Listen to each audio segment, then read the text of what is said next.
further invades Ukraine, there will be significant costs and consequences. Russia will be held accountable if it invades. The risk of a conflict is real.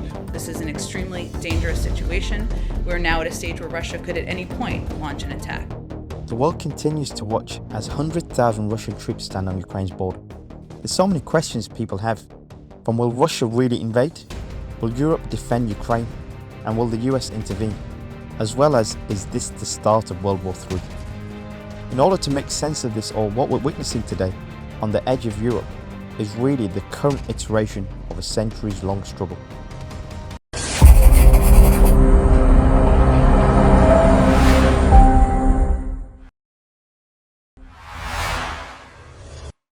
Where does Europe's border end and Russia's border begin? Now, it might seem like a simple question, but it's defined the European continent for centuries. The border between Russia and Europe has constantly moved, as a large chunk of Europe and European Russia, they sit on the northern European plain. This flat expanse of land begins in France, pivots in the east and south, across the continent, opening up right on Russia's doorstep. Historically, it's been a major route of Western expansion. The Slavic people emerged in Muscovy in the 14th century, and they faced a major strategic challenge. Their homeland was surrounded by thousands of miles of flat land, making Moscow indefensible. Over the centuries, Ivan the Terrible, Peter the Great, Catherine the Great, and the Tsars, they defended Moscow by expanding Russia's borders. A united and expanding Russia came to pose a serious major challenge to Europe. But its two key assets, land and natural resources, they became a constant temptation for European powers. In the last 600 years, Russia has been invaded every century. In just the last 200 years, Russia has been invaded on average every 33 years by European powers.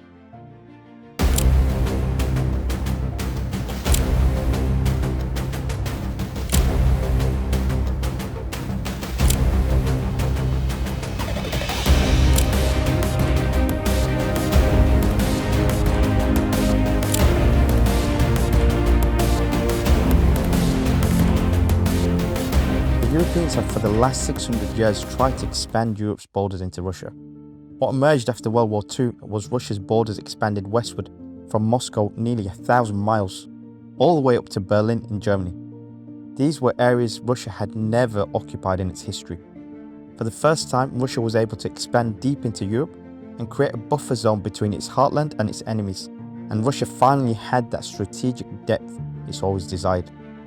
During the Cold War, the world watched as they believed Russian tanks, running on a 1,500 vertical mile line from Norway down to Turkey, would also try to take the rest of Europe that was outside the Iron Curtain. In response, the US created a containment line around the USSR, consisting of NATO, numerous bases, troops, and nuclear weapons to stop any Soviet advancement. After decades of the space and arms race, rising tensions in the republics against Moscow's rule, as well as the security state, in 1991 the Soviet Union finally collapsed, and Russia's borders would shift 1,000 miles eastward, as former satellite states and republics would now become independent nations. Once again, sensing the opportunity, Europe and the US would look to push the continent's border deep into Russia again.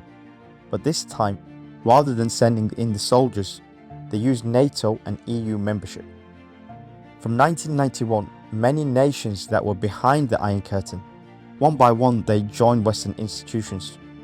When the Baltic nations joined both the EU and NATO in 2002 and 2004, Moscow was just a mere 300 miles from Europe's borders, and St. Petersburg a mere 100 miles. Since he emerged as Russia's paramount leader, Vladimir Putin had been trying to reclaim Russia's strategic depth.